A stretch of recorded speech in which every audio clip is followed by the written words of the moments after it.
नमस्कार। आज पूरा भारत 80वां स्वतंत्रता दिवस मना रहा है। सबसे पहले तो नमन उन वीर सपूतों को जिन्होंने अपना पूरा जीवन देश की आज़ादी के लिए खपा दिया, अपनी बलिदान माँ भारती के लिए कर दी। सबसे पहले उनको नमन है। लेकिन जो सपने उन्होंने देखे थे, एक आज़ाद भारत के लिए सुख संपन्न और भ्रष्टाचार मुक्त होगा, क्या ऐसा सत्य में है? क्या आज हम भ्रष्टाचार के गुलामी से आज़ाद हुए हैं? क्या हम आज भी गंदे पॉलिटिशियन के गंदे विचारों, सोच के वजह से बांटने वाली राजनीति से आज़ाद हुए हैं? क्या हम देश के सबसे बड़ी न्याय देने वाले मंदिर के उस न्याय प्रक्रिया को आत्मसात कर पाए हैं, जो कि सबसे पीछे एक गरीब व्यक्ति आशा भरी निगाहों से न्याय मंदिर को देखता है? क्या उस व्यक्ति तक हमारा न्याय का मंदिर, कोर्ट न्याय दे पाता है? या आज भी हमारा सबसे बड़ा न्याय का मंदिर गंदे पॉलिटिशियन की गुलामी कर रहा है? या देश के बड़े बड़े उद्योगपति जो स्कैम भी कर चुके हैं और उसी न्याय मंदिर ने साबित भी कर दिया है, फिर भी उसके ही फेवर में फैसला देते जा रहे हैं? तो क्या ऐसे न्याय के मंदिर की गुलामी खत्म हुई है? देश 80 साल पहले आज़ाद हो चुका था और ये कहने में मुझे कोई भी गुरेज नहीं है कि तब से और अब में ये देश 80,000% और भ्रष्टाचार, दलाली, गंदी पॉलिटिक्स का शिकार हो चुका है। इसमें कहने में मुझे कोई गुरेज बिल्कुल नहीं है। आज भी ये देश सरमायादारों के गुलामी में जी रहा है। दोस्तों, हम आते हैं अब सहारा के मुद्दे पर। अगस्त के पहले 10 दिन देश के कई एनजीओ अपने अपने तरीके से सहारा ग्रुप के कई कंपनियों के बड़े स्कैम में जो पैसे ठग के रखे गए हैं, उनको उनके चंगुल से छुड़ा करके निवेशकों के पास पहुंचाने के लिए उन्होंने धरना दिया, प्रदर्शन किया, कामयाब भी हुए। दिल्ली के अंदर अभय देव शुक्ला जी का जो संगठन है, उनके कहने के हिसाब से उन्होंने सुप्रीम कोर्ट के रजिस्ट्रार से मुलाकात की और ये वादा पाया कि उनके जो 6-7 आईए हैं उस पर सुनवाई अगली हेयरिंग में जरूर होगी। उनके अनशन प्रदर्शन का निचोड़ मुख्य यही है। वहीं नागेंद्र कुमार कुशवाहा जी का एनजीओ, याद होगा जब पिछला राज्य चुनाव झारखंड के अंदर हुआ था तो पाई देने का वादा देश के गृह मंत्री अमित शाह जी ने किया था। फिर वहीं हेमंत सोरेन जी ने सहारा से जुड़े मामलों को हैंडल किया, मैनिफेस्टो में एक लंबे वादों की फेहरिस्त दी जिससे वो सत्ता में आए। तो उनके अगेंस्ट में ही जिन्होंने अपने संगठन के जरिए उनको चुनाव जिताने में मदद की थी, विश्व भारती जनसेवा संस्थान के संस्थापक नागेंद्र कुमार कुशवाहा जी उनके अगेंस्ट में खड़े हुए, क्योंकि कोई भी वादा उस समय पूरा नहीं हुआ। तो सत्याग्रह के साथ उन्होंने झारखंड सरकार को चिताया और फिर एक वादों का पेपर साथ ले आए जिसमें आश्वासन सरकार की तरफ से दिया गया। अब देखना है कि कुछ सप्ताह या कुछ माह बाद ही रख लीजिए झारखंड सरकार क्या करती है। तो कुल मिलाकर के अगस्त का पहला 10 दिन इन एनजीओ के फेवर में गया है। उम्मीदें बहुत हैं कि ये कामयाब हों और करोड़ों निवेशकों का पैसा, कर्मचारियों का वेतन, एजेंट का कमीशन सब मिले। मैंने अपने चैनल के जो सहारा से जुड़े कई वीडियो हैं उनमें से कुछ कमेंट हमने लिए हैं। इस पर एक संक्षिप्त रिपोर्ट हमने बनाई है। जो करोड़ों इन्वेस्ट किए हैं सहारा में, उनकी बात को एक कदम आगे बढ़ाते हुए मैंने इस वीडियो में उनको जगह दी है। चलिए पहले वो रिपोर्ट देखते हैं। सबसे पहला कमेंट सुरेश प्रसाद जी का है। क्या किसी साहिबान का कहीं सहारा का फ्लैट बुक हुआ और नहीं मिला? खासकर इंदौर में मुझे फ्लैट बुक करवाया गया और 3 लाख जमा करवाया गया, लेकिन आज तक पता नहीं क्या हो रहा है, न पैसा मिला न फ्लैट। किसी को कोई जानकारी हो तो कृपया जानकारी साझा करें, थैंक्स।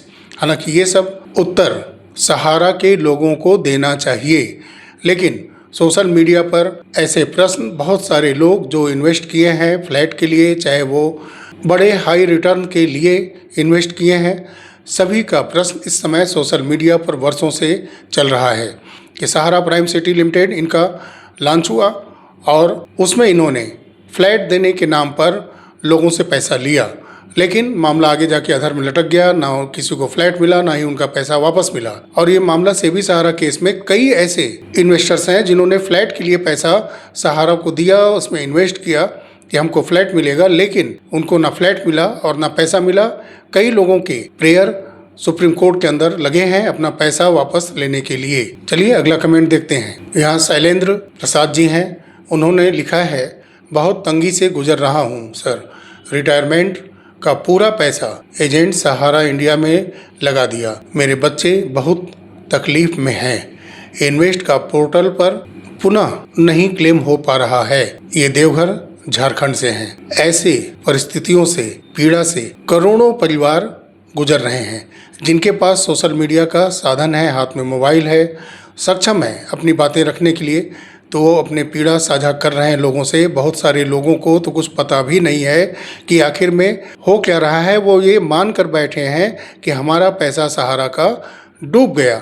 अब बताइए कि इन्होंने रिटायरमेंट के बाद का पूरा पैसा इस उम्मीद में सहारा में जमा किया कि आने वाले समय में हमारे परिवार, मेरे बच्चे, मेरे घर, बच्चों की पढ़ाई, शादी, सारी चीज़ें इन पैसों से मैं बेहतर तरीके से कर लूँगा। लेकिन इनका मेहनत का कमाया हुआ, इकट्ठा किया हुआ धन सहारा लेकर के बैठ गया और ये बेहद तंग हालत से गुजर रहे हैं। इनका जवाब कौन देगा? यश कोहली जी ने अपनी बात ये रखी है। ऐसे बहुत सारे परिवार जो कि लोन ले रखा है, अपनी ज़मीन को गिरवी रख रखा है, या वो मजबूरी में निवेशकों के दबाव में अपना घर मकान गिरवी रखकर या बिक्री करके पैसा रिटर्न किया है, आज वो रोड पर हैं। तो ऐसे तमाम लोगों के लिए ये सिस्टम बहरा बना हुआ है। और ये कमेंट सीताराम शर्मा जी ने किया है। तो कब तक डिपॉजिटर्स को गुमराह करते रहोगे? केवल अपनी कमाई के चक्कर में पड़ा है, इसे इग्नोर करें। आप सारे यूट्यूबर सोशल मीडिया पर जो भी सहारा के इन्वेस्टर्स की, कर्मचारी, एजेंट की बात रखते हैं, सबकी कमाई को बंद कराइए और सबका कमाया हुआ धन सहारा के द्वारा वापस करवा दीजिए। बस यही रिक्वेस्ट है आपसे। चलिए अगला कमेंट देखते हैं। MIS का पेमेंट कब तक मिलेगा? MIS पॉलिसी में इन्वेस्ट करवाया और वो पैसा अगर फंस गया तो उस फंसे पैसे को पूरा वो वापस कब करेंगे, ये सहारा सिस्टम को बताना चाहिए। इन सवालों का जवाब उनको देना बनता है। लेकिन सीताराम जी जैसे लोग आते हैं तो हम लोगों के ऊपर सवाल उठाते हैं, जो कि देश के करोड़ों लोगों के भुगतान के लिए लगातार आवाज़ वर्षों से उठा रहे हैं। सेबी सहारा केस कई अन्य मुद्दों पर लड़ा जा रहा है, उसमें MIS का कहीं दूर दूर तक नामो निशान नहीं है। लेकिन जब सुनवाई अगर लगातार होगी, जैसा कि स्पेशल बेंच गठित होने के बाद उम्मीद थी, हो नहीं रही है इस समय कोई सुनवाई। लेकिन अगर सुनवाई होती है, एजेंट लोगों की बातें सुनी जाती हैं, तो इन सभी पॉलिसी पर चर्चा अवश्य होगी। कोर्ट के सामने इसका भी आंकड़ा, ऐसी प्लान के भी आंकड़े रखे जाएंगे।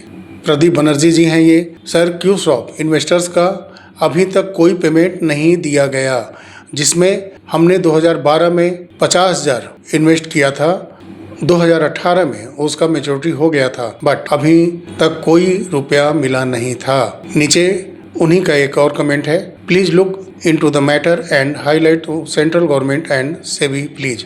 वर्षों से मैं और मेरे जैसे कई सोशल मीडिया पर साथी लगातार सेंट्रल गवर्नमेंट हो या सेबी या सुप्रीम कोर्ट इस मामले को उठाते आ रहे हैं और बहुत बेहतर ढंग से हम लोग कई इनके पॉलिसी को सहारा ग्रुप के द्वारा जो चलाई गई उसको हाईलाइट करते हुए बातें रखते हैं कि शायद उनके आंखों के सामने ये वीडियो जाए और उनके कान में ये आवाज़ गूंजे। क्यूसॉप मामले की सुनवाई 28 सितंबर को रखा गया है दिल्ली हाई कोर्ट के अंदर। हालांकि वो वर्षों से डेट पर डेट पढ़ रहे हैं, कोई पॉजिटिव हेयरिंग हो ही नहीं रही है इसमें। और इस पर मैंने एक विस्तृत वीडियो बना ही रखा है पहले से, अब काफ़ी लोग इसको देख भी चुके हैं। सुप्रीम कोर्ट, मोदी सरकार, राज्य सरकार, केंद्र सरकार, अमित शाह चाहते तो सहारा निवेशकों को उनका पैसा ब्याज समेत सहारा ऑफिस से मिल जाता, वो भी सरकारी रेगुलेटर के निगरानी में होता। लेकिन ये लोग सहारा समूह को बर्बाद करने में कोई कसर नहीं छोड़ी है।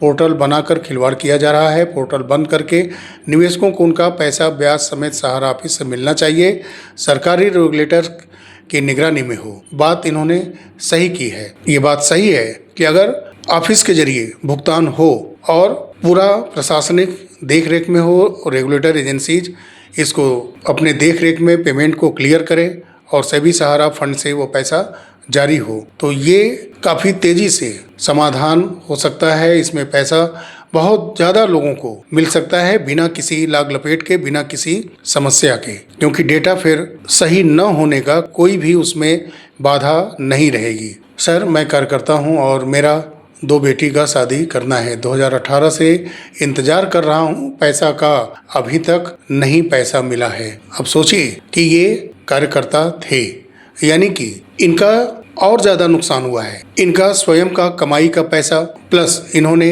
इन्वेस्टर्स का भी पैसा ला करके अपने जरिए जमा कराया है। कितना प्रेशर इनके ऊपर होगा कि अपना कमाया हुआ पैसा, जो सहारा में इन्होंने इन्वेस्टर्स का पैसा जमा कराया, कमीशन कमाया, वो सब इकट्ठा करके हाई रिटर्न के झांसे में फंसते हुए अपना पूरा पैसा इन्होंने सहारा में जमा किया। और मैं ऐसा समझता हूं कि कार्यकर्ता तो इसमें बहुत सारे बहुत ही बुरे तरीके से फंसे हुए हैं। और ये अगला कमेंट राजकुमार दास जी की तरफ से है, सिल्वर का कमीशन, इंसेंटिव बाकी है, यह सब कौन देगा?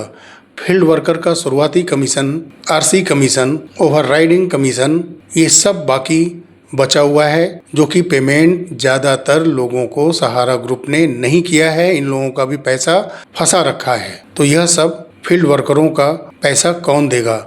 इसका जवाब सहारा कब देगा, सहारा ग्रुप कब देगी? और इनका डेटा कहीं कलेक्ट किया गया है? जैसे एक आंकड़ा इन्वेस्टर्स का आ जाता है, एक आंकड़ा कुछ हद तक कर्मचारियों का मिल जा रहा है, तो क्या कहीं एजेंट का भी जो भी बकाया है उसका कहीं डेटा सहारा ग्रुप डिक्लेयर करेगी? ऐसे पीड़ित एजेंट को कौन जवाब देगा?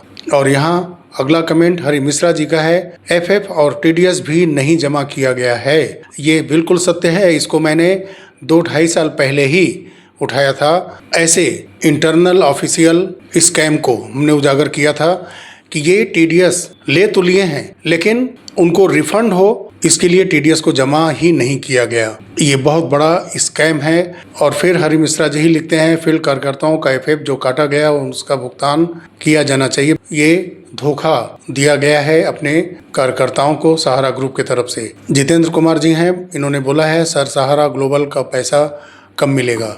और नीचे इन्होंने 2013 का ही जमा हुआ क्यूसाप का जो पैसा है उसको बाद में चेंज करके ग्लोबल में इन्वेस्ट कर दिया गया। तो खुल करके काफ़ी इन्वेस्टर्स अपनी बात सोशल मीडिया के माध्यम से रख रहे हैं। तो कन्वर्जन का खेल जो खेला गया वो स्पष्ट कर रहे हैं। और इन सब बातों पर सहारा सेबी केस की पूरी सुनवाई होगी और इन्वेस्टर्स के एजेंट के जो उसमें आईए लगे हैं, पिटीशन लगे हैं, उनको ध्यानपूर्वक कोर्ट जब तक सुनेगी नहीं तब तक इन समस्याओं का निदान नहीं हो पाएगा। और इन्होंने अपनी बात रखी है, सर मैं भी बहुत परेशान हूँ, हर बार मेरे बच्चों को स्कूल में एग्जाम में नहीं बैठने दिया जाता, हर बार कर्ज लेकर फीस जमा करता हूँ। साथियों, ये थोड़ा पुराना कमेंट है, लेकिन मैंने इनके कमेंट को लिया है इसमें क्योंकि ये ज़्यादातर पीड़ित परिवार की ये समस्या है और कार्यकर्ताओं के घर की भी ये समस्या है, कर्मचारियों के घर की भी ये समस्या है। हाई रिटर्न के झांसे में फंस करके सभी लोगों ने, एक समय ऐसा आया कि ज़्यादा से ज़्यादा पैसा जो अपने कमाई का रखा हुआ धन था सभी लोगों ने सहारा ग्रुप में जमा कर दिया। और तब से अब तक जांच जजमेंट होता आ रहा है, लेकिन 10% लोगों का भी भुगतान पूर्णतया ब्याज सहित नहीं करवाया गया। कर्मचारियों का पूरा वेतन नहीं दिलवा पाई ये सिस्टम, एजेंट का कमीशन नहीं दिलवा पाई ये सिस्टम। चलिए आगे बढ़ते हैं। I have a bond of global golden scheme of stars multipurpose credit cooperative societies Hyderabad which I deposit on 1 February 2024. Sahara Management has taken deposit from me in 2021, 2022, 2023 and 2024. Also in Global Golden Scheme. All new investment not reinvested. यानी इन्होंने जो भी पैसा दिया है सहारा group में ये new invest के रूप में डिपॉजिट किया है star multipurpose credit cooperative societies Hyderabad के ग्लोबल गोल्डन प्लान में।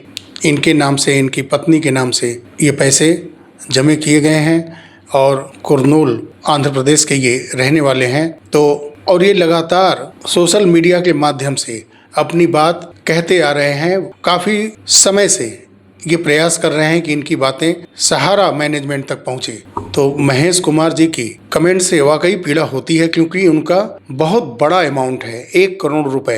ये लगातार अपने अमाउंट के लिए सोशल मीडिया पर बातें रखते हैं और सोचिए कि 1 करोड़ रुपए जिनका पैसा फंस जाए, उनके परिवार की हालत कैसे चल रही होगी। साथ में एजेंट के तौर पर भी कोई भी प्रेफरेंस सहारा ग्रुप इन लोगों को नहीं देती है।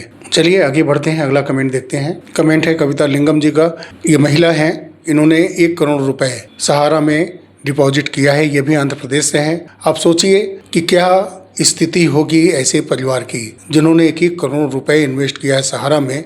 खरगोन जिला के ये हैं, तहसील कनगांव है, पोस्ट पिपराड़ है, ग्राम पंचायत टेमला। इनका नाम यतेंद्र पुनसिया है और इनका 11,50,000 रुपए जमा है और 1 रुपए इनको वापस नहीं मिला है। इन्होंने रिक्वेस्ट किया है मोहन यादव जी से कि हम गरीबों पर दया दृष्टि बनाए रखें। चलिए अगला कमेंट देखते हैं। हम एक्स इंडियन आर्मी का हूँ, मेरा मेच्योरिटी अमाउंट 42,50,000 है, क्या करें। और ये जमालपुर मुंगेर के बिहार के रहने वाले हैं। सोचिए कि राष्ट्रभक्ति का जज्बा सहारा ग्रुप दिखाती है।